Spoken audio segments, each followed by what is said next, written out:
Bonjour André, excusez-moi, vous n'avez sûrement pas activé le son. S'il vous plaît, pouvez-vous activer le son? On ne vous entend pas. Alors, ça va être beaucoup mieux comme ça, je pense. Non, Là, mon micro est activé. Est-ce que c'est bon pour tout le monde? on ne vous entend pas. Alors,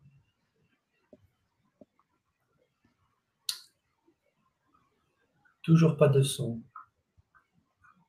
Ah, de... Est-ce que Alors c'est mieux? attendez, si... Allez-y. Oui? Est-ce que là, c'est bon? Tout à fait, le son est bon pour vous. Ah, c'est magnifique. Excusez-moi, mais reprendre parce que Oui, oui, il n'y a malheureusement, pas de souci. bonne conférence. Donc, désolé pour tout le monde avec ce problème de son qui doit être maintenant réglé. Je pense, je vérifie ça. Oui, c'est magnifique. Allez. Bon, ben voilà, c'était le rodage pour mon début de prise de parole. Donc, vous m'avez bien fait répéter.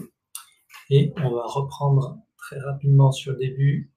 On va voir si vous aviez compris déjà en regardant les diapos.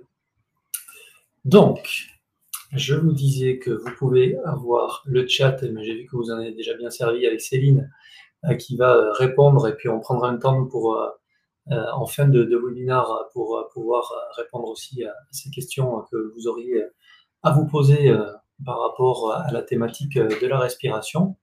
Et pourquoi ce webinaire maintenant? C'est parce que près de 90% des personnes ont une respiration dysfonctionnelle. Donc c'est assez conséquent. Et on va voir justement pourquoi hein, dans cette respiration-là, le fait que ce soit en partie automatique et qu'on ne fasse pas, nous, attention à est-ce qu'on respire plutôt bien ou mal. Ça a des impacts sur notre vie personnelle et sur notre vie professionnelle. Et là-dedans, je parle de tout ce qui va être santé au travail, au niveau de la charge mentale, mais aussi de la résilience qu'on peut avoir face aux différents événements.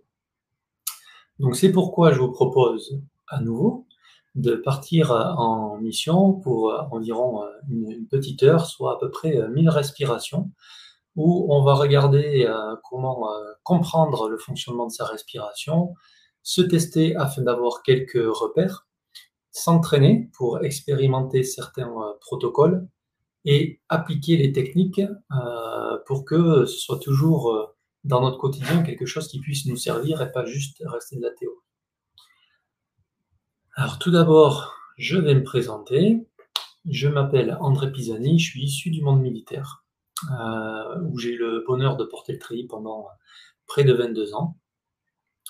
Dans différents domaines, la préparation physique dans un premier temps, puis la préparation commando, et j'ai terminé ma carrière en tant que responsable national de la cellule technique d'optimisation du potentiel, le TOP, qui est une méthode militaire de préparation mentale, aujourd'hui disponible dans le milieu civil, et qui, depuis 2019, avec mon associé Nicolas Denariaz, nous développons. Nous proposons donc aussi bien de la formation que du conseil aux entreprises et particuliers, en recherchant en permanence à mieux cibler les besoins de chacun pour proposer de nouveaux outils et avoir un impact significatif dans la vie de tous les jours. C'est ce qui nous amène à travailler avec des forces de sécurité, les pompiers, le milieu médical ou encore les fédérations sportives, mais aussi les particuliers qui sont en recherche de solutions pour améliorer leur quotidien.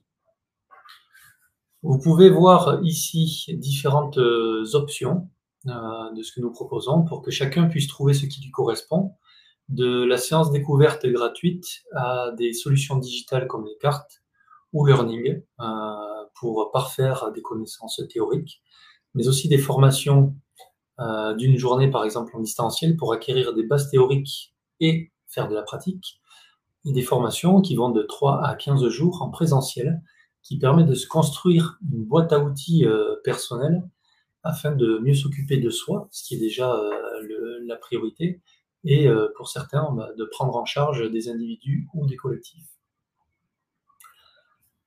Alors, venons-en un petit peu à notre sujet de la respiration. Respirer, c'est vital. On a tous besoin, c'est pour ça que c'est une fonction aussi qui est assurée de façon automatique.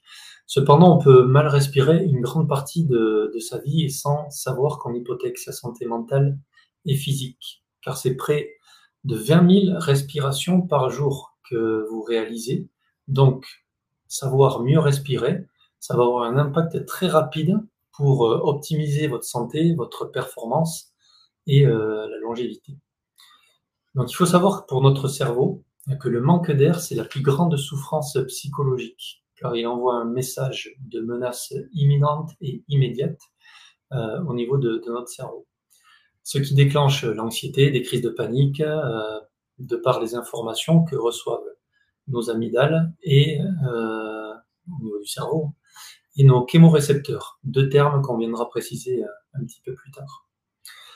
Alors, quel lien on peut faire entre le milieu de l'entreprise et la respiration également?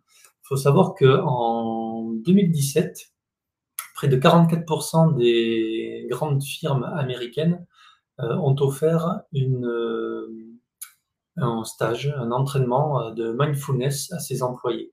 Donc, mindfulness, ceux qui ne connaissent pas, c'est de la méditation de pleine conscience, donc évidemment à base de respiration.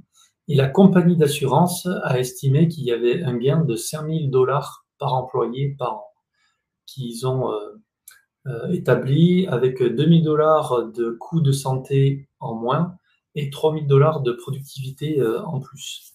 Donc c'est peut-être intéressant, déjà dans un côté très productif, mais aussi en termes de santé, de passer quelques instants sur la respiration.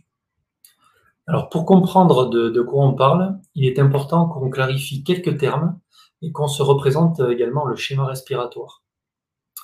Lorsque je vous parle de respiration, c'est l'équivalent à un cycle respiratoire, c'est-à-dire une inspiration et une expiration. Donc, si je vous demande de faire une respiration, vous inspirez, puis vous expirez. Ça fait un cycle. Donc, gardez bien cette donnée en tête, car on va l'utiliser dans quelques minutes. Alors regardons maintenant le schéma respiratoire. Hop, je passe les diapos. Donc là, vous pouvez voir que la respiration, alors on va dire déjà que c'est à la croisée de deux mondes, l'interoception et l'extéroception. Donc l'interoception, c'est ce qui est notre monde intérieur, nos organes, les nerfs, et nos chémorécepteurs, donc eux, ce sont des sortes d'agents de renseignement qui informent en permanence notre cerveau de tout déséquilibre. Et la respiration, là-dessus, elle est très surveillée parce qu'elle est vitale. Donc, notre centre des émotions, l'amygdale, elle va s'activer, par exemple, si elle pense que nous allons manquer d'air.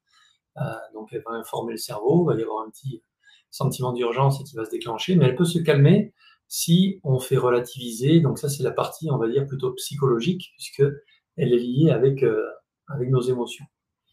À l'inverse, les chémorécepteurs, eux, ils ne prennent en compte aucune subjectivité.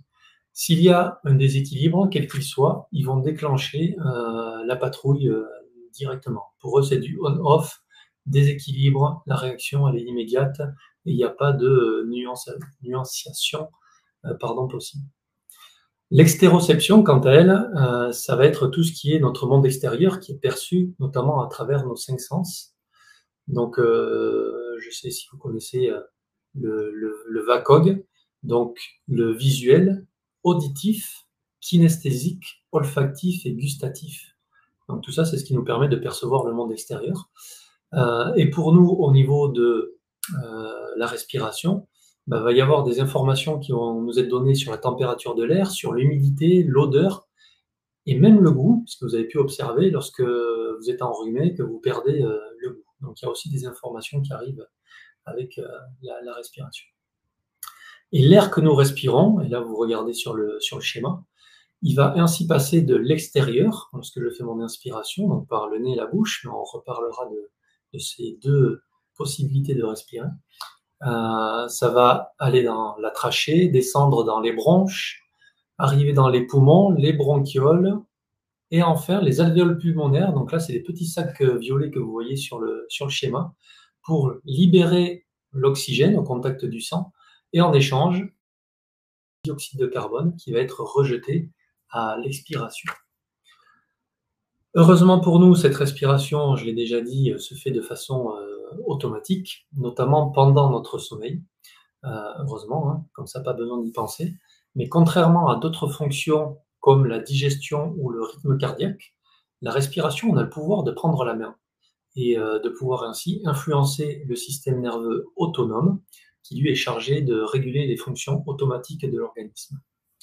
On peut donc, et ça c'est un grand principe à garder en tête, on peut donc venir hacker notre système en prenant consciemment et volontairement le lead sur la respiration. Alors vous pourrez me dire, oui, ben, si ça se fait automatiquement, c'est quoi l'intérêt de venir jouer à modifier sa respiration? Alors je vous laisse un petit instant pour regarder justement quelques conséquences d'une respiration dysfonctionnelle et d'apercevoir qu'en fait ça va toucher tous les domaines, aussi bien le domaine cardio que le côté neuro, psycho ou musculaire. En clair, tout l'organisme va pâtir d'une mauvaise respiration. Et parmi les causes possibles, on va retrouver donc les 4 que vous voyez là à l'écran. En premier, l'hyperventilation, c'est-à-dire respirer trop et trop vite, ce qui peut faire baisser de 40% l'irrigation du cerveau. Donc imaginez quand même. Hein. Alors ça, c'est un petit tips que je vous donne par rapport à ça, c'est que en cas de conflit, si vous aviez plutôt tendance à dire des fois à une personne, toi, t'as pas le cerveau bien irrigué, ce qui peut en général faire augmenter la tension de la discussion, là, vous pourrez juste lui dire, je crois que tu hyperventiles. Vous verrez, c'est beaucoup plus fluide, ça passe tranquillement, et peut-être qu'effectivement, la personne va se poser la question de comment elle respire. La deuxième cause possible, c'est la respiration paradoxale. Alors celle-ci, c'est lorsque vous allez inspirer en creusant le ventre et que vous allez expirer en gonflant le ventre. Et ça, c'est pas une respiration normale. Bon, je pense que là, vous êtes déjà quelques-uns à vous dire, attends, moi, comment je suis en train de respirer? Bon, ça fera partie de la découverte aussi de ces exercices-là tout à l'heure. Troisième cause possible, la respiration thoracique. Donc là, c'est quand on vient respirer essentiellement au niveau de la poitrine, haut du corps, qu'on va très peu mobiliser au niveau du ventre. Et ça va avoir pour effet aussi de ne pas alimenter les parties basses des poumons, qui seront donc moins oxygénées. Et le dernier, l'apnée du sommeil, qui correspond à un blocage intermittent de sa respiration. Mais là, pas de panique, on a vu, il y a l'amygdale et nos chémorécepteurs qui sont là pour que ça ne dure pas trop longtemps, mais je vous avouerai que ça gâche quand même pas mal la qualité du sommeil. Donc ça, c'est potentiellement quelque chose sur la thématique sommeil et en clinique du sommeil qu'on peut observer lorsque on vient regarder comment les gens respirent quand la respiration est complètement automatique sur cette partie-là de l'endormissement. Donc on va maintenant s'intéresser à la respiration, mais d'une façon un petit peu plus large pour avoir une vision plus globale de différentes dimensions. Et je vais vous demander, juste avant, de pouvoir répondre à un premier petit sondage très rapide avant de venir vous expliquer ça. Voici la question. Donc voilà, vous pouvez répondre sur le sondage si ça fonctionne bien. Donc combien de cycles respiratoires vous faites en 1 minute? Donc je rappelle qu'un cycle respiratoire, c'est une inspiration et une expiration. Ça fait juste 1. Donc là, je vais vous donner un top départ, on va dire, de façon à ce que vous puissiez, vous, juste compter. N'hésitez pas à compter sur vos doigts pour vous alléger déjà la charge mentale et puis pas vous perdre dans le décompte. Donc, on va partir juste sur 1 minute. Je mets moi le décompte en place et je vous mets pour le top départ. Attention, c'est parti. Donc là, vous comptez juste et avec vos doigts, lorsque vous faites les respirations.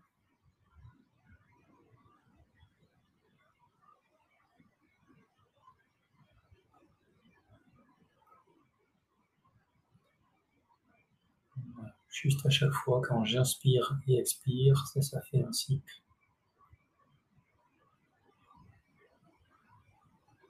30 secondes. Allez, encore quelques secondes.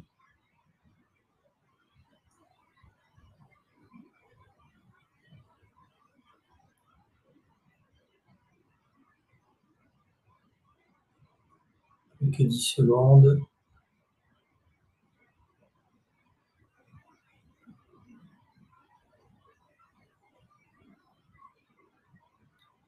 Ok, top. Donc là, vous avez normalement votre compte de respiration faite en 1 minute. Donc vous avez votre fréquence respiratoire. Donc je vous ouvre maintenant le sondage pour répondre ici sur le nombre de cycles que vous avez exécutés en 1 minute.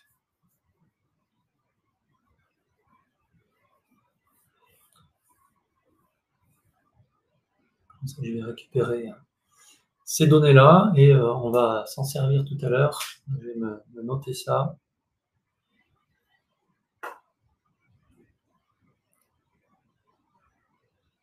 Et on va pouvoir passer sur les différentes dimensions. Donc le côté biochimique, biomécanique et psychologique de ces 3 dimensions-là de la respiration. Donc d'abord le côté biochimique, c'est tout ce qui concerne nos échanges gazeux. Alors les plus connus évidemment, vous avez l'oxygène, donc l'O2, et le dioxyde de carbone, le CO2. Voilà, je prends juste en compte les résultats que je viens d'avoir de la respiration. Très bien. Donc, sur ces 2 gaz qui sont émis, oxygène et dioxyde de carbone, ce qui nous intéresse particulièrement, nous, évidemment, c'est l'oxygène, car il produit 16 fois plus d'énergie que le CO2, c'est ce qu'on appelle le processus aérobie. Bien que le CO2, c'est pas quelque chose à reléguer comme déchet métabolique, car il est indispensable à la libération de l'oxygène dans le sang. Donc, on va expliquer un petit peu ça. En effet, sans oxygène, sans dioxyde de carbone, pardon, CO2, l'oxygène resterait fixé à l'hémoglobine. Il ne pourrait pas aller au niveau des tissus et de notre cerveau. Donc c'est important de pouvoir avoir suffisamment de CO2 dans l'organisme, d'où le maintien à chaque fois de tous ces équilibres-là, que ce soit là, des équilibres gazeux, de façon à ce que le système puisse fonctionner correctement. Donc ça, c'est ce qu'on appelle l'effet Bohr, le nom d'un physiologiste danois du début du XXe siècle, qui a établi l'affinité de l'hémoglobine pour l'oxygène. Et ce qui fait que le dioxyde de carbone, c'est ce qui va permettre de séparer l'oxygène du sang et de pouvoir ainsi le propager dans l'organisme. Donc pour ceux qui ont la référence, par exemple, dans Astérix et Obélix, pas de pierre, pas de palais, ben là on peut se dire la même chose pour la respiration, pas de CO2, pas d'O2. Donc juste garder ça en place et de savoir que tout ce que nous avons au niveau de l'organisme a forcément une utilité et une fonction. Alors, je vais maintenant vous demander une autre question, et pareil, remplir dans le sondage avant de vous dévoiler un petit peu sur cette partie biochimique-là. En temps normal, est-ce que vous respirez principalement par le nez, par la bouche, ou les deux? Donc là, c'est vraiment pas d'activité particulière, juste temps normal. Donc je vous invite à répondre, de vous poser la question, est-ce que vous avez plutôt remarqué que pour vous, la respiration, elle est plutôt nasale, plutôt buccale, ou variable, vous utilisez autant l'un que l'autre, les deux en même temps, quasiment tout le temps. On va voir un petit peu ce que ça peut changer à notre niveau de faire une respiration plutôt nasale, buccale, ou s'il y a un intérêt à utiliser spécifiquement l'un ou l'autre. Donc le temps que les résultats arrivent, je vais aborder donc cette partie-là de la respiration. Pour nous, là, ce qui va nous intéresser, c'est vraiment la respiration nasale. Pourquoi? Parce qu'elle produit un autre gaz. Donc on a parlé là de l'oxygène et du dioxyde de carbone. Là, on va parler d'un autre gaz qui s'appelle l'oxyde nitrique. Et lui, il est produit par nos sinus paranasaux, et ça va avoir un rôle de vasodilatateur. Donc ça va permettre de fluidifier le transport du sang, d'augmenter cela. C'est aussi un neurotransmetteur qui donc va faciliter tout ce qui va être échange gazeux et nous permettre d'avoir une absorption de 18% supérieure de l'oxygène dans le sang. Donc ça, c'est vraiment intéressant pour nous. En plus, le fait de respirer par le nez, ça va nous permettre, de filtrer tout ce qui peut être bactéries qui viennent de l'extérieur, les virus et autres. Ça va humidifier l'air aussi pour éviter de sécher les voies respiratoires. Ça va nous permettre de tempérer l'air. Et il va y avoir également une résistance de plus de 50% par rapport à respirer par la bouche, ce qui vient fortifier les muscles respiratoires. Donc, un des principaux, et vous le voyez là, il est en orange sur un des schémas, c'est le diaphragme, et aussi les abdominaux, par exemple. Alors, respirer par la bouche, pour ceux qui ont répondu peut-être qui respirent exclusivement par la bouche, il n'y a pas de souci, hein, c'est possible, hein, c'est, on va dire, une fonction secondaire, c'est la roue de secours au cas où le nez serait obstrué. Mais la respiration buccale, c'est pas idéal pour nous, puisqu'on va avoir une déperdition d'eau de 40% supplémentaire. Et c'est un petit peu comme si vous alliez manger au restaurant, au fast-food tous les jours. C'est quelque chose qui est possible, hein, il y a pas de souci, ça va quand même permettre de nous nourrir, mais c'est pas la qualité qu'on recherche. Donc là, en faisant cette partie-là de respiration plutôt nasale, on va vraiment apporter le maximum d'oxygène possible au niveau du corps. La respiration buccale, en revanche, elle sera intéressante évidemment quand vous faites une activité sportive à haute intensité. La demande est tellement forte qu'il faut pouvoir amener suffisamment d'air et rapidement. Donc dans ce cadre-là, oui, ça peut fonctionner. À savoir aussi que toute modification de notre respiration au niveau chimique, ça va générer des changements au niveau de notre pH sanguin. Donc on va acidifier ou on va alcaliniser notre sang, et ça va avoir au niveau du corps des réponses à fournir, parce que en permanence l'organisme cherche à maintenir l'équilibre qu'on appelle l'homéostasie. Donc ça fait vraiment partie des critères à respecter pour l'ensemble du corps, de garder cet équilibre-là. Alors, je regarde juste si on a les réponses. Ouais, c'est quand même bien, vous êtes très nombreux à avoir répondu respiration nasale, très peu par la bouche. Ok, ouais, je me suis noté en même temps vos résultats. Alors, on a vu là l'aspect biochimique, oxygène, dioxyde de carbone, oxyde nitrique et le pH sanguin. Maintenant, sur la partie plutôt biomécanique, on va avoir, donc là c'est la relation au corps que l'on peut avoir, donc toute la structure qui est mise en action lors de notre respiration avec le diaphragme, qui est le muscle principal, et aussi le premier à se contracter en situation de stress notamment. C'est pour ça que notre respiration se modifie très rapidement et facilement. C'est parce que dès que vous avez un petit stress, le premier muscle qui va réagir, ça va être le diaphragme qui va se contracter et qui va venir engendrer donc des changements au niveau chimique dont on vient de parler. Alors pour prendre conscience de tout ce qui est mobile et de comment fonctionne votre respiration, c'est très simple. Il vous suffit de porter votre attention sur la respiration dans diverses postures de la vie de tous les jours, hein, que ce soit debout, assis, allongé, en venant placer les mains au niveau, par exemple, du torse, du ventre, et de repérer un petit peu ce qui se passe, sachant que pour nous, la respiration naturelle, c'est la respiration diaphragmatique. Donc il va mobiliser le diaphragme et lui permettre de garder toujours cette amplitude-là.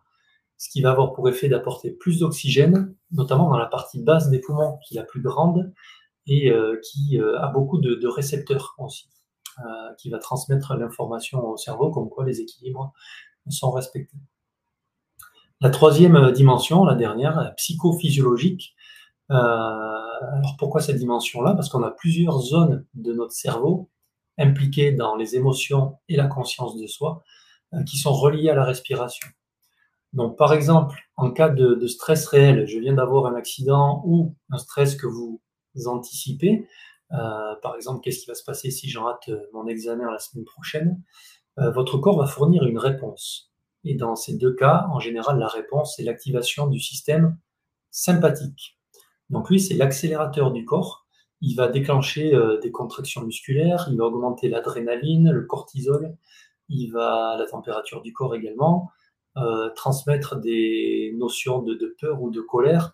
En bref, il se met en mode combat. Donc la respiration aussi, souvent, elle est beaucoup plus, on appelle ça respiration petit chien, hein, comme si on était en train d'allaiter au niveau de la partie supérieure. Donc rapide et pas adapté là, en l'occurrence, à la situation. À l'inverse, on peut activer notre système parasympathique et pour ça, c'est d'avoir une respiration plus calme, plus lente, qui va lui avoir pour effet de venir freiner l'organisme grâce au nerf vague qui est chargé de la communication entre les différents organes et notre cerveau. Donc toujours un système d'information qui lui cherche à rétablir l'équilibre. L'avantage pour nous, c'est que on sait qu'en fonction de notre météo intérieure, donc comment on se sent, comment on est en train de penser à la situation là, comment on pense pouvoir y répondre aussi, ben ça va avoir ça un impact sur notre respiration. Mais comme on sait que la respiration, je peux prendre le contrôle, respirer volontairement avec des exercices adaptés, et ce sentiment de contrôle de notre cerveau, ça c'est très important parce que ça va venir aussi générer une baisse de notre stress.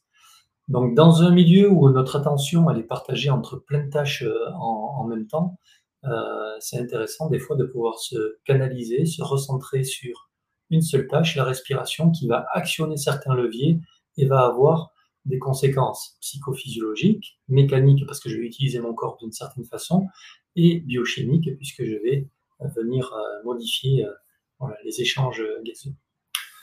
Donc, je vous propose qu'on s'arrête là pour la partie, on va dire, théorique et qu'on passe à un petit peu de pratique.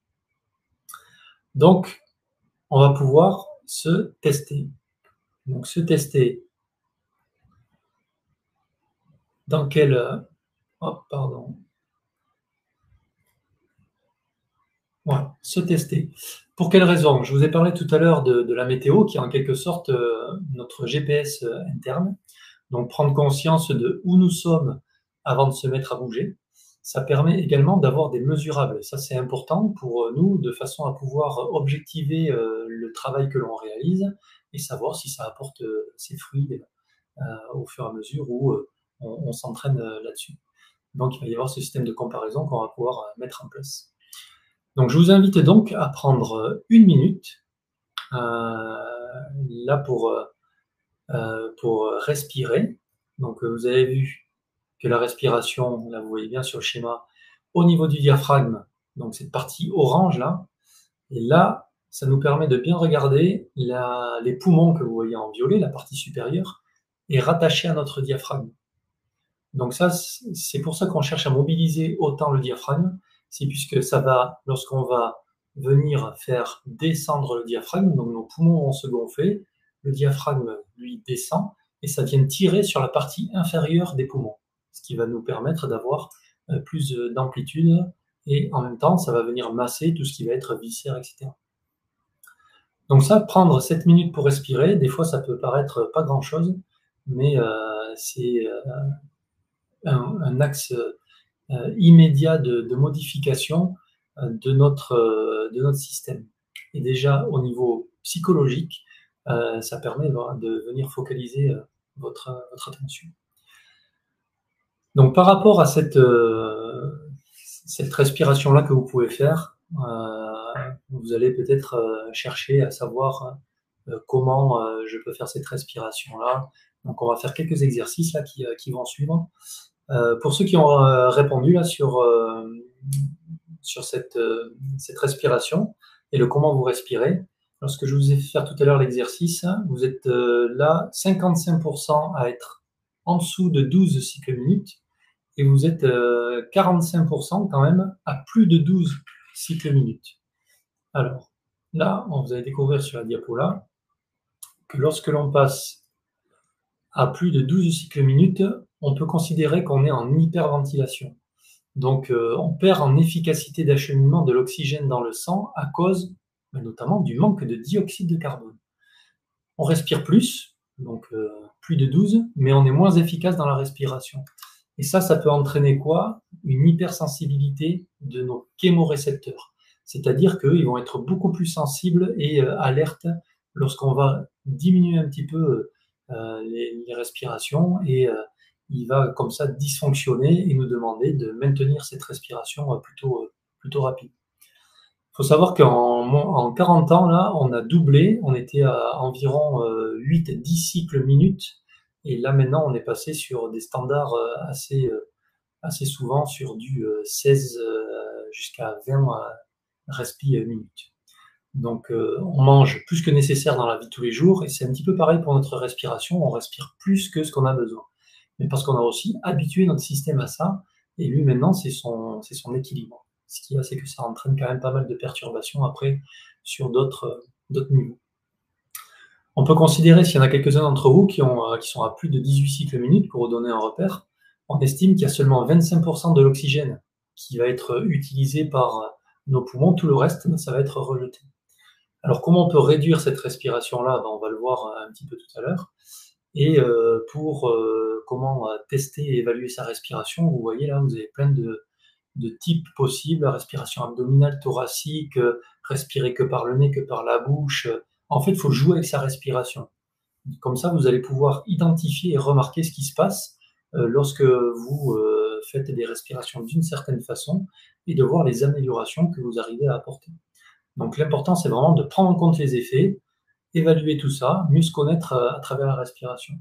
Vous pouvez aussi, par exemple, utiliser un oxymètre de pouls.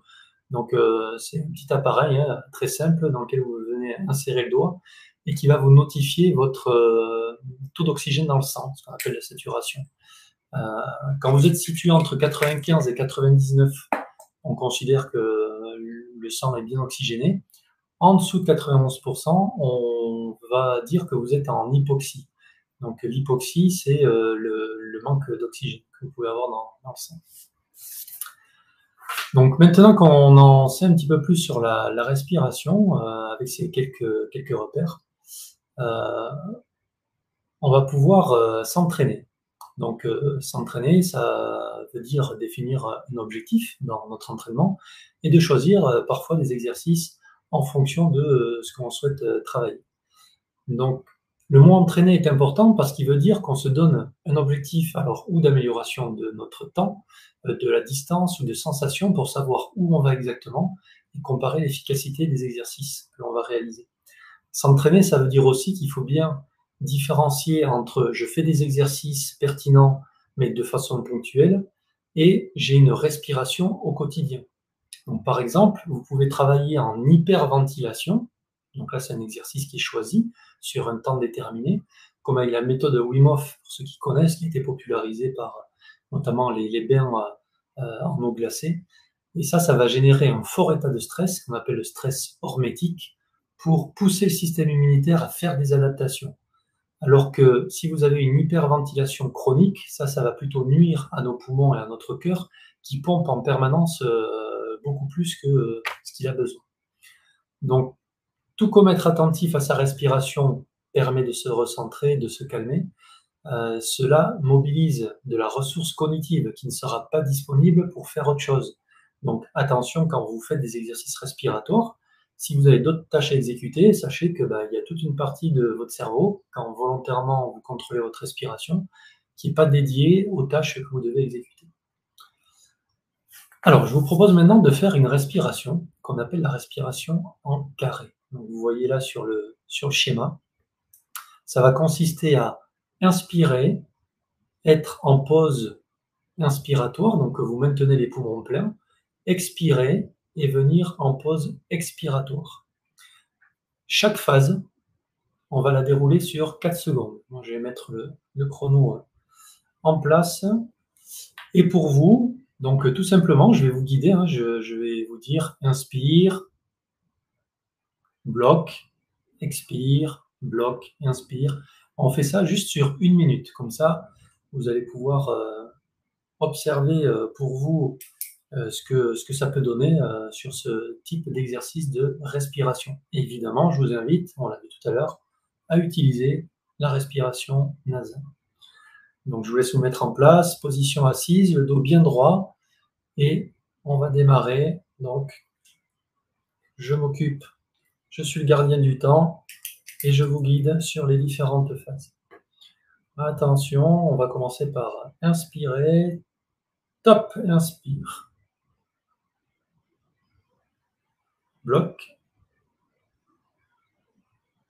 Expire. Bloc. Inspire. Bloc. Expire. Bloc. Inspire. Bloc. Expire. Bloc. Dernier, inspire. Bloc. Expire. Bloc. Ok, je peux reprendre une respiration normale. Ah, tranquillement, récupérer les informations. Ce type de respiration, pour moi, ça a donné quoi? Et je vous invite à répondre à un petit sondage justement sur cette respiration. Voilà, d'après vous, pour cette respiration carrée, est-ce qu'elle était plutôt agréable, plutôt compliquée ou impossible à tenir? Là, juste sur la minute qu'on vient de faire. Donc, je vous laisse répondre à ça et on va voir après justement avec cet exercice-là, respiration carrée, pour ceux qui avaient peut-être jamais eu l'occasion de pratiquer.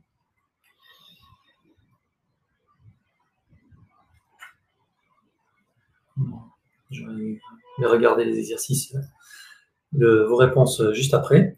Donc là, cette respiration en carré nous a permis quoi? De faire 2 choses en particulier. Le premier, c'est de travailler la coordination des différentes phases respiratoires, donc de prendre conscience qu'on a cette phase d'inspiration, d'apnée poumon plein, d'expiration apnée poumon vide.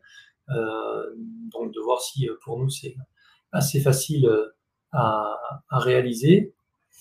Et ça nous permet aussi de travailler la sensibilité des chémorécepteurs lors des phases d'apnée, parce que lorsqu'on est sur ces phases d'apnée-là, ça va générer un petit peu d'anxiété au niveau de notre organisme, mettre un petit peu de stress, et ça permet justement de venir un petit peu challenger ces chémorécepteurs-là pour qu'ils s'habituent, et pour que nous aussi, rationnellement, c'est là où le côté psychophysiologique rentre en ligne de compte, de lui dire, t'inquiète, je suis en train de faire un exercice, je gère, je contrôle, tu as largement de quoi tenir ce temps d'apnée, et de venir comme ça habituer ces récepteurs-là à être potentiellement moins sensibles. Peut-être que certains d'entre vous étaient hyper à l'aise, donc là je vois 74%, vous avez répondu comme quoi c'était agréable à suivre, donc voilà, très bien, vous pouvez vous amuser à augmenter ces temps-là, hein, si vous êtes à l'aise pour aller justement challenger un petit peu vos récepteurs et d'aller chercher un petit peu la limite pour que vous puissiez être encore plus à l'aise là-dessus. Ça nous a aussi permis de faire quoi? De respirer beaucoup plus lentement peut-être que d'habitude. Là, imaginez, vous avez fait 4 cycles sur la minute. Donc ces 4 cycles minutes-là, pour tous ceux qui étaient tout à l'heure, vous avez répondu, vous étiez en hyperventilation, ça permet de venir apporter plus de CO2 au niveau de l'organisme et donc de sortir de l'hypocapnie.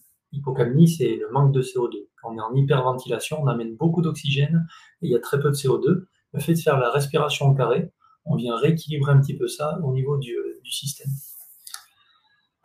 Un autre type d'exercice qui est, je pense, très connu, vous voyez là à l'écran, c'est la cohérence cardiaque.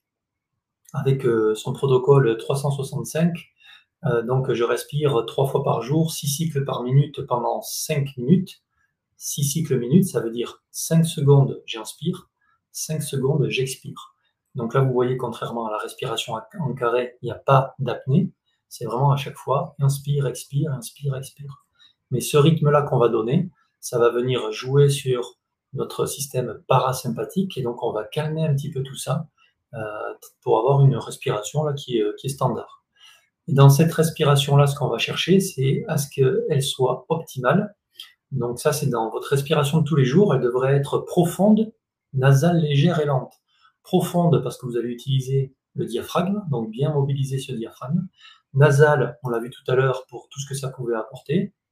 Légère, c'est-à-dire que sur les volumes, on ne va pas chercher à inspirer et expirer à maxima. Ça va être des petits volumes qui vont être là, limite en hypoventilation, c'est suffisant, mais de façon très lente, de façon à ce que notre système parasympathique soit le plus actif possible. Donc, ça c'est, vous voyez, par exemple là, je vous ai mis des captures d'écran de l'application Respirelax, qui est une application gratuite qui marche très bien au début pour s'entraîner, c'est pratique, parce qu'en plus, vous pouvez modifier et la durée de l'exercice, mais aussi le tempo du temps de l'inspiration et de l'expiration. Donc ça vous permet de dégager de la charge mentale quand vous faites un exercice respiratoire et de vraiment profiter pleinement de l'exercice. Quoi qu'il en soit, pratiquer des exercices de respiration, ça augmente le sentiment de contrôle, donc ça va baisser tout ce qui peut être stress, anxiété, et en même temps, ça va développer pour nous la neuroplasticité. On va être moins réactif aux événements du quotidien et donc avoir une résilience plus importante. Une des choses à bien garder en tête pour vous lorsque vous pratiquez des exercices de respiration, c'est toujours le milieu, l'environnement dans lequel vous vous trouvez. Parce que en jouant sur la respiration, on a expliqué qu'il y avait plein de processus qui allaient être modifiés et que ça avait des conséquences chimiques, biomécaniques et psychophysiologiques et pouvait être pris de vertige, voire aller jusqu'à l'évanouissement. C'est pour ça que si vous êtes dans un environnement, vous êtes typiquement au volant de votre voiture, vous êtes en milieu en hauteur sur une échelle, sur un toit ou en acrobranche ou je ne sais où, ou en milieu aquatique, piscine, lac, étang, etc. Ne travaillez jamais seul et ne faites pas des respirations quand vous ne maîtrisez pas encore suffisamment dans ces environnements. Donc nous voici un petit peu plus alertes sur la partie respiration, le fonctionnement, comment s'entraîner, mais tout ça c'est utile que si on s'en sert vraiment dans le quotidien. Ça, c'est vraiment ce qui nous intéresse le plus, de façon à pouvoir adapter maintenant des exercices à des situations de tous les jours. Donc, l'intérêt, c'est de savoir quoi faire quand. Là, je vous ai listé quelques petits exemples voilà, j'ai une réunion en début d'après-midi, j'ai un entretien difficile avec une personne, j'ai le moment où je vais quitter mon bureau et puis je pars vers mon domicile. Voilà, en tout cas, je vais rentrer dans un autre environnement avec d'autres personnes, tout ce qui peut être travail administratif ou le sommeil perturbé. Donc tout ça, ce sont des choses que je peux remarquer dans mon quotidien. Et ce qui va nous intéresser, nous, c'est qu'est-ce que je peux faire avec la respiration pour justement apporter quelques solutions par rapport à ça. Et on n'a pas d'excuse de ne pas pratiquer la respiration parce que on est tous égaux sur le plan de la respiration, c'est-à-dire qu'on a 1440 minutes de disponible, quel que soit votre emploi et le métier que vous faites et l'activité dans laquelle vous vous trouvez. Donc maintenant, ce qu'il faut, c'est avoir le réflexe d'utiliser notre respiration. Et pour terminer justement là-dessus, si vous regardez pour les réunions de début d'après-midi, on va plutôt être sur une respiration dynamisante pour venir se stimuler. Donc là, on va jouer sur notre tempo. On va avoir une inspiration longue et une expiration plus courte. Ça va activer le système sympathique. J'en ai besoin parce que là, j'ai un petit coup de pompe et il faut que je défende mon projet. Donc, à moi de venir voilà, stimuler ça. Lors d'un entretien difficile, vous pouvez faire de la respiration en carré. Attention, si vous êtes en respiration en carré, vous savez que ça va vous demander une conscience particulière de maintien des tempos, etc. Et vous pouvez être moins en écoute de la personne. Ce qui fait que si elle vous sent détachée, ça risque au contraire de poser encore plus de problèmes. Pour ce qui est de la transition bureau-maison, je vais vous en parler juste après. Le travail administratif, c'est remarqué aussi quand vous gérez des mails en fonction de la tournure du mail, de qui vous l'envoie, de ce qui peut vous être reproché. Vous allez avoir ce qu'on appelle maintenant l'apnée du mail. Toujours pareil, c'est notre diaphragme qui va venir se contracter et on ne fait pas attention que notre respiration s'est modifiée. Donc on reprend le lead, on prend quelques secondes pour ventiler et solliciter le diaphragme. Et pour le dernier, le sommeil perturbé, vous pouvez faire tout à fait l'exercice de cohérence cardiaque dont on a parlé. Et ça va nous permettre de faciliter l'endormissement. Donc pour vous amener là sur un petit peu la conclusion de cette présentation, je vous donne un protocole qu'on utilise souvent face à une situation stressante et que moi j'applique très, très souvent. C'est le protocole donc de procéder face à une situation. Procéder, c'est pour, vous le voyez là, pause, respire, observe, choix et déplacement. Donc là, ça consiste à quoi? Je vous ai parlé du moment de transition entre j'arrive à la maison et je viens de quitter le domicile. Là, par exemple, prenez la situation au lieu de faire 20 minutes de trajet, vous avez fait 1h30 d'embouteillage, vous vous garez à la maison, vous sentez que vous êtes vraiment bien énervé, mais vous allez passer dans un autre environnement auquel les gens, eux, n'ont rien fait de particulier, c'est pas à cause d'eux qu'il y a eu les embouteillages. Donc là, c'est intéressant de pouvoir prendre ça en compte et d'abord de faire pause. Donc je coupe le contact, je pense à respirer. Et là, vous voyez que c'est une des premières choses qu'on va mettre en place de suite. C'est je viens regarder comment est-ce que je suis en train de respirer et de faire, si besoin, des exercices. Ensuite, je vais observer ma situation, me dire que bon, les emboutes, c'est terminé, c'est bon, je suis arrivé à la maison. Et là, je vais faire le choix de est-ce que je change d'humeur ou pas. Et ce changement-là, il est déjà en train de s'opérer de toute façon si vous avez mis en place les respirations. Donc forcément, vous allez plutôt être en mode calme ou commencer à descendre. Et là, le déplacement, ça consiste à quoi? C'est juste le fait de se mettre en action par rapport au choix qu'on a fait. C'est bon, maintenant, je peux prendre la décision ou je peux me déplacer et aller dans tel ou tel endroit.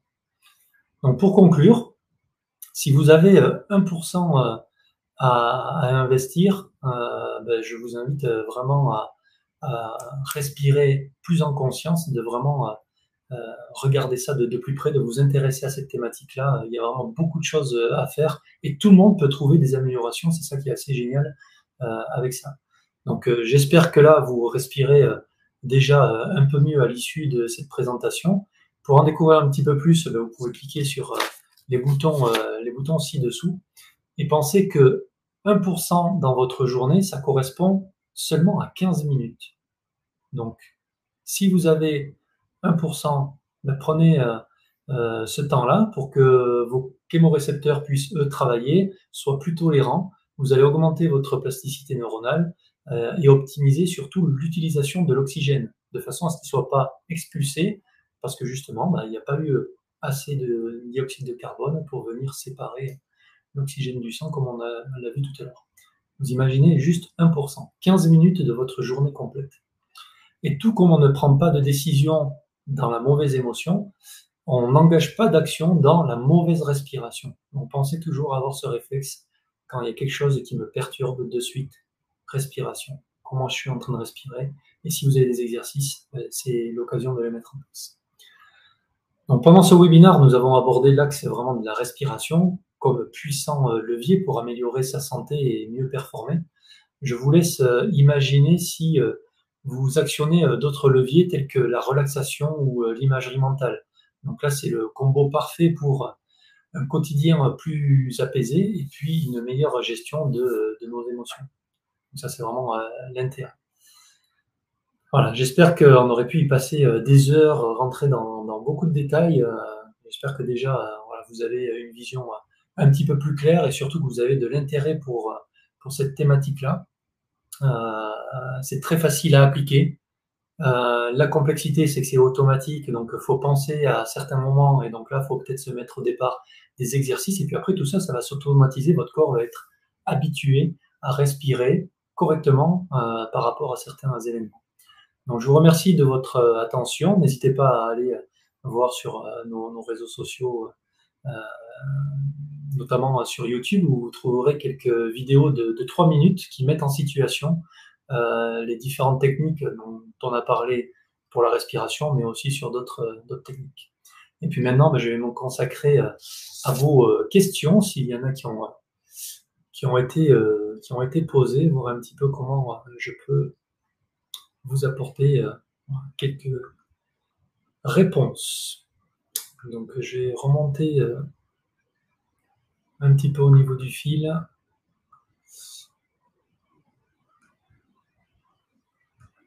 Voir un petit peu s'il y a des questions.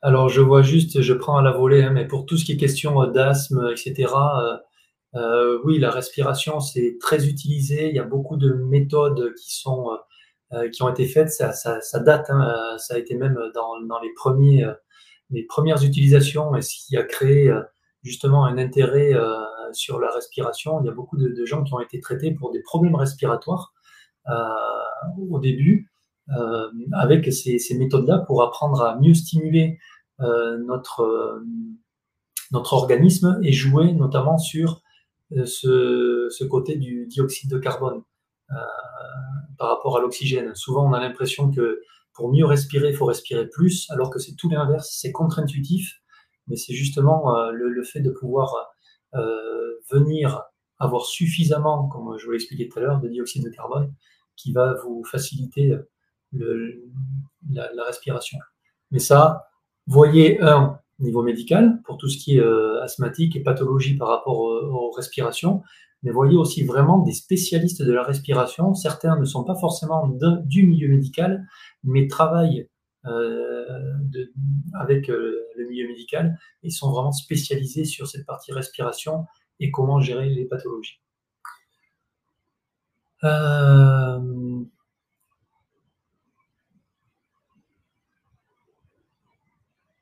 Alors, exercice valable, oui, pour attraper son train. Moi, j'utilise souvent le train. Je suis beaucoup en déplacement. Il m'arrive quelquefois de courir pour l'attraper et effectivement, c'est une des premières choses que je mets en place déjà lorsque je suis en train de courir. Plutôt qu'être en mode panique, je pense à bien ventiler pour aller attraper mon train. Et lorsque j'arrive dans le train, c'est de suite, je mets en place régulation avant même de faire la moindre action de il faut que je prévienne, etc. Et je ne vais pas forcément faire des bonnes actions. Je pense vraiment à gérer avec cette respiration. Donc, des contextes, ils sont multiples, il faut vraiment s'amuser avec. Et tout comme les tempos, je vois, alors c'est pas évident parce que le fil bouge au fur et à mesure que je suis en train de vous lire. Mais de toute façon, vous avez les coordonnées, donc n'hésitez pas à m'envoyer les questions si vous avez, et pour tous ceux à qui j'aurais pas pu répondre. Il n'y a aucun problème là-dessus, je me rendrai disponible. Vous étonnez pas de l'heure à laquelle je peux vous répondre, mais je prendrai le temps si besoin. Les formations, voilà, question très pratique, formation éligible au CPF, non, elles ne sont pas éligibles, tout ce qui est formation, voilà, top.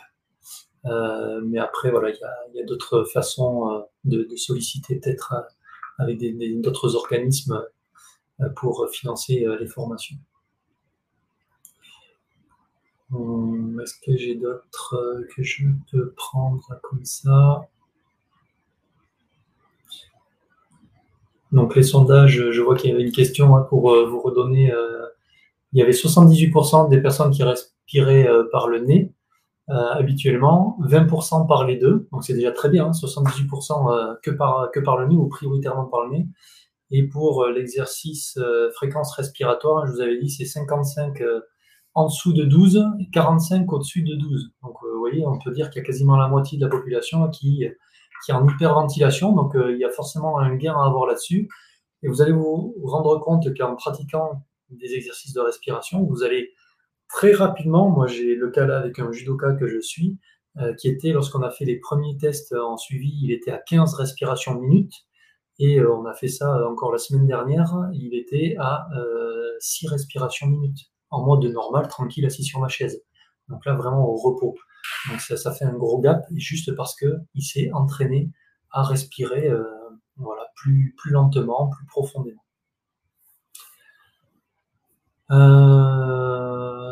Alors l'air est de mauvaise qualité, puis le corps va se sentir agressé. Oui, il y a évidemment, si je suis dans un environnement toxique où les rapports dans l'air sont déséquilibrés, hein, ça va être délétère pour l'organisme. Mais tout comme si on peut avoir aussi l'idée de penser que si j'ai une bouteille d'oxygène, pour quelqu'un qui est en bonne santé, je parle, si je prends de l'oxygène et puis je respire comme ça, je vais me sentir beaucoup mieux. Bah, ce n'est pas le cas, parce que si vous n'avez pas besoin de plus d'oxygène, votre corps, je vous l'ai expliqué tout à l'heure, il va prendre l'oxygène, mais ça ne va pas être déchargé au niveau des cellules et ça va être rejeté dans l'air. Donc, évidemment, il y a des environnements plutôt propices, à nous de nous y mettre aussi, mais de toute façon, respirer, on est obligé de respirer. Donc, il va bien falloir trouver à un moment donné de l'air frais, plutôt bon, si on peut, mais quoi qu'il arrive, même quand vous êtes dans une manif, vous pouvez tenir un temps certain en apnée s'il y a du gaz lacrymogène, etc. Mais à un moment, il va falloir respirer. Donc, je vous garantis que ça va pas être agréable, mais il y aura pas le choix. Donc, à nous de privilégier, de pouvoir, si on peut, assainir notre quotidien et notre environnement air, on va dire. Évidemment qu'il faut le faire. Le mal de crâne que vous pouvez avoir, les maux de tête, les vertiges, ça aussi, c'est justement, ça va rentrer dans est-ce que mes récepteurs sont habitués ou pas. Donc, ça va se gérer tranquillement. À partir du moment où vous avez ça, vous reprenez une respiration normale, de façon à pouvoir vraiment être tranquille là-dessus, pour que ça redescende et de voir que peut-être vous avez forcé un petit peu. Ce qu'on privilégie tout le temps sur les exercices de respiration, c'est on n'est jamais dans du forcing. C'est je fais les exercices pour découvrir, pour acclimater mon corps, pour le faire travailler, mais c'est un petit peu comme si je vous mettais en salle de musculation avec une barre à soulever de 100 kg alors que vous avez jamais fait de musculation. Alors, on va démarrer d'abord tranquillement, on voit les effets, si ça perturbe un peu trop, on essaie de comprendre qu'est-ce qui peut générer ces sensations-là. Des fois, ça va être au niveau de votre volume. Vous allez inspirer et expirer sur un tempo particulier, sauf que les volumes, inspi et expi, vont être différents. Ah ben là, ça va créer de l'hyper ou de l'hypoventilation, ce qui va être là problématique. Donc, à moi de inspirer un volume d'air, et ce volume d'air-là, de l'expirer. Et c'est juste les temps qui sont peut-être différents. Donc ça, c'est déjà des précautions à prendre en compte.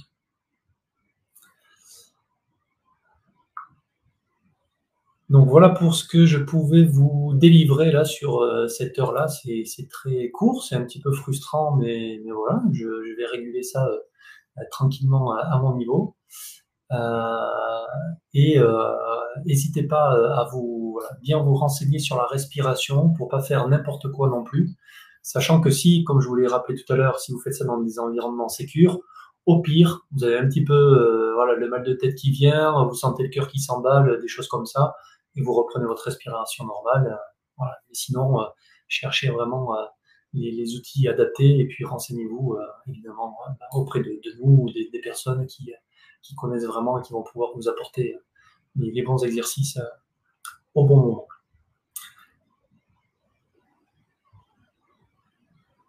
Ouais, j'en prends juste une dernière là. Quelle différence entre le top et la méditation ou le yoga spécifique sur la respiration?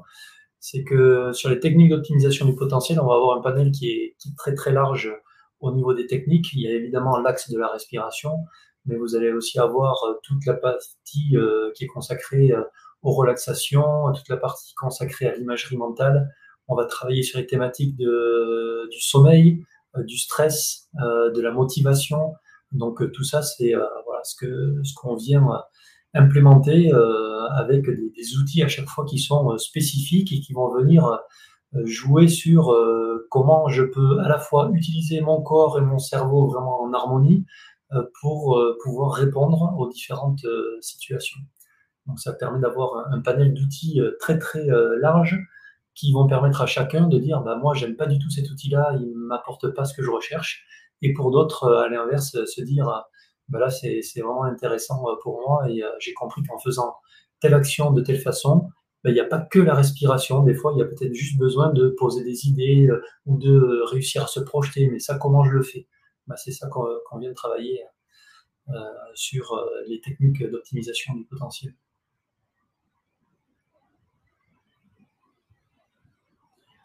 La respiration au carré, là, je vois encore une question. Pourquoi l'utiliser? On l'utilise beaucoup pour la concentration. Parce qu'elle va permettre justement de se focaliser, de porter toute notre attention uniquement sur ce moment-là. Et on va avoir, je vous dis, cette régulation qui va s'opérer sur la respiration en carré et le travail sur les phases d'apnée avec nos récepteurs. Donc vraiment de venir stimuler cette sensibilité-là de la respiration. Voilà, il y a une question sous aérie. Donc aérie, là je vois qu'on est dans le domaine des pompiers. Donc évidemment, faire pratiquer ça pour les gens qui travaillent avec des contraintes respiratoires dans certains milieux, bah, ça a vraiment un intérêt extraordinaire, notamment en consommation de la bouteille d'oxygène. Donc l'aérie, c'est l'appareil de respiration qu'utilisent les pompiers. Et ça, c'est vraiment intéressant parce que moins je consomme ma bouteille et plus je peux rester opérationnel sur ma mission. Combat de boxe, comment se recentrer en cas de stress? Oui, on va avoir, mais ça fait partie justement la respiration. C'est comme nos muscles, hein, c'est vraiment de la tactique aussi à avoir pour que les moindres phases de récupération vont être optimisées de par la respiration pour justement calmer des fois le système lorsqu'on est dans des activités très dynamiques comme un combat de boxe. Alors pendant le combat, je suis dans le combat, hein, là c'est plus complexe, on va pas mettre une respiration en carré en place, mais dès qu'il va y avoir une phase où je peux un petit peu me dégager ou alors entre les rounds, il va vraiment falloir que j'attache une importance particulière pour amener, toujours pareil, le maximum d'oxygène, mais pas amener le maximum d'oxygène dans le système respiratoire. Ce qui nous intéresse, c'est amener de l'oxygène au niveau de nos tissus, donc nos cellules musculaires et le cerveau. Et pour ça, ben, c'est ce qu'on veut travailler avec les différents exercices.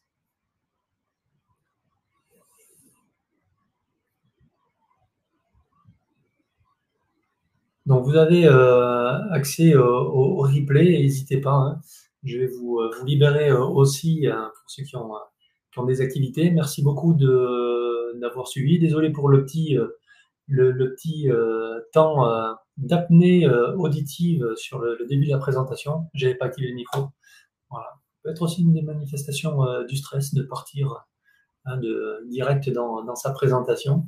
Donc voilà, une petite expérience en plus que je retiens pour les prochaines fois. Donc je vous remercie beaucoup pour nous avoir suivis et puis j'espère vous revoir bientôt pour d'autres webinaires sur d'autres thématiques ou bien à travers nos réseaux. Bonne journée à vous et profitez et respirez bien.